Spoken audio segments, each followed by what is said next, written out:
आदरणीय मंच और इस कन्वेंशन में उपस्थित उत्तर प्रदेश, बिहार, झारखंड और बंगाल से आए हुए संघर्षशील विद्यार्थी साथियों, आज सुबह से हम लोग चर्चा कर रहे हैं, हम लोग सुन रहे हैं कि अभी पूरे देश भर में नई राष्ट्रीय शिक्षा नीति के माध्यम से हमारी सरकार किस तरीके से जनवादी, वैज्ञानिक और धर्मनिरपेक्ष शिक्षा को खत्म कर रही है। और इसी के साथ साथ पूरे देश भर में छात्र, अभिभावक, नौजवान, बुद्धिजीवीगण किस तरीके से आंदोलन में है। एक तरफ ये हमला हो रहा है, दूसरी तरफ ये आंदोलन भी चल रहा है। आज ये हॉल में जो कन्वेंशन में हम लोग शामिल हुए हैं, ये कन्वेंशन में जो लोग शामिल हुए हैं, जहां से आप लोग आ रहे हैं, हम लोग ये बोल सकते हैं कि जितने स्टूडेंट यहाँ उपस्थित हुए हैं, इससे कई गुना ज्यादा स्टूडेंट जो इस आंदोलन के साथ है लेकिन आ नहीं पाए। इसका मतलब कि हम लोग जब विद्यार्थी के पास जा रहे हैं, विद्यार्थियों के पास जा रहे हैं, स्कूल, कॉलेज, यूनिवर्सिटी में जा रहे हैं, ये एनईपी के माध्यम से किस तरीके से हमला किया जा रहा है, ये समझाने की कोशिश जब कर रहे हैं, स्टूडेंट्स हमारे साथ खड़ा हो रहे हैं। लॉकडाउन के आड़ में जिस समय गैर लोकतांत्रिक तरीके से केंद्रीय सरकार ये एनईपी को हमारे ऊपर थोप दिया था, उसी समय ऑनलाइन माध्यम से हम लोग कई लाख सिग्नेचर इकट्ठा किए थे एनईपी के खिलाफ। लॉकडाउन के तुरंत बाद दिल्ली में हम लोग धरना प्रदर्शन किए, फिर पूरे देश भर में कई करोड़ सिग्नेचर हम लोग इकट्ठा किए। अभी पूरे देश भर में वॉलेंटियर एनरोलमेंट और इस आंदोलन को आगे ले जाने के लिए कमेटी की तैयारी चल रही है। ये जो क्षेत्रीय कन्वेंशन, ये पाटका कन्वेंशन के पहले हम लोग गुवाहाटी में नॉर्थ ईस्ट स्टेट को लेकर एक कन्वेंशन किए, फिर पटियाला में उत्तरी भारत कन्वेंशन किए, और दिसंबर और जनवरी में रायपुर में हम लोग पश्चिम भारत और चेन्नई में हम लोग दक्षिण भारत कन्वेंशन करेंगे।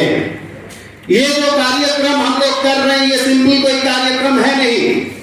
इस आंदोलन को मजबूत करने के लिए, आंदोलन को और आगे ले जाने के लिए सबसे पहले जरूरी है हम लोगों को तैयार होना।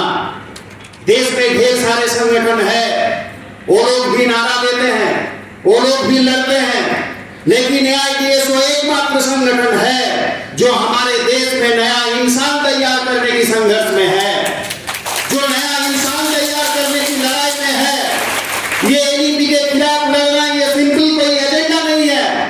एनईपी के खिलाफ लड़ना मतलब ज्ञान को बचाने की लड़ाई, ज्ञान को बचाने का मतलब देश को बचाने की लड़ाई। इस लड़ाई में जो लोग शामिल होंगे उनको एक सही इंसान बनना पड़ेगा।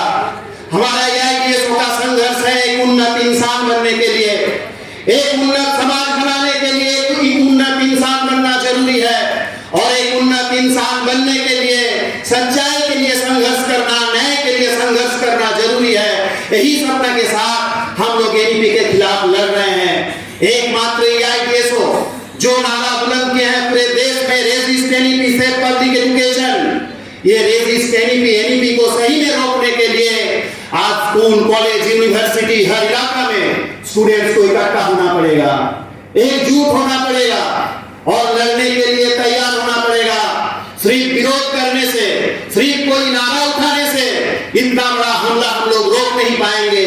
ये कन्वेंशन से हम लोग शपथ लेकर जाएंगे कि ये यहाँ से हम लोग जब लौटेंगे अपने गांव में, अपने स्कूल, कॉलेज, यूनिवर्सिटी में, यहाँ जो चर्चा हुई है, जो आंदोलन की बातें हम लोग किए हैं, उस बातें को हम लोग लेकर जाएंगे और आंदोलन को स्कूल तक, कॉलेज तक, यूनिवर्सिटी तक हम लोग पहुंचाएंगे।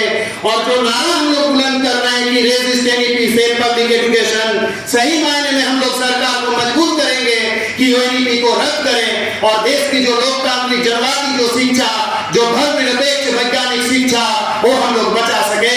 इस उम्मीद के साथ इस लड़ाई को आप लोग और आगे लेकर जाएंगे। इस आंदोलन को एक वॉलेंटियर बनेंगे, अपने हाथों से, अपने पहलकदमी से आप लोग कमेटी तैयार करेंगे और देश की बचाने के लिए महान संघर्ष में आप लोग शामिल होंगे। ये उम्मीद के साथ ऑल इंडिया कमेटी सभी को क्रांतिकारी बधाई देते हुए आज उपस्थित वक्ताओं को धन्यवाद जनाते हुए ये कन्वेंशन अभी हम लोग समाप्त कर रहे हैं। इनकलाब जिंदाबाद, छात्र एकता जिंदाबाद, रेजिस्टेंस पब्लिक एजुकेशन।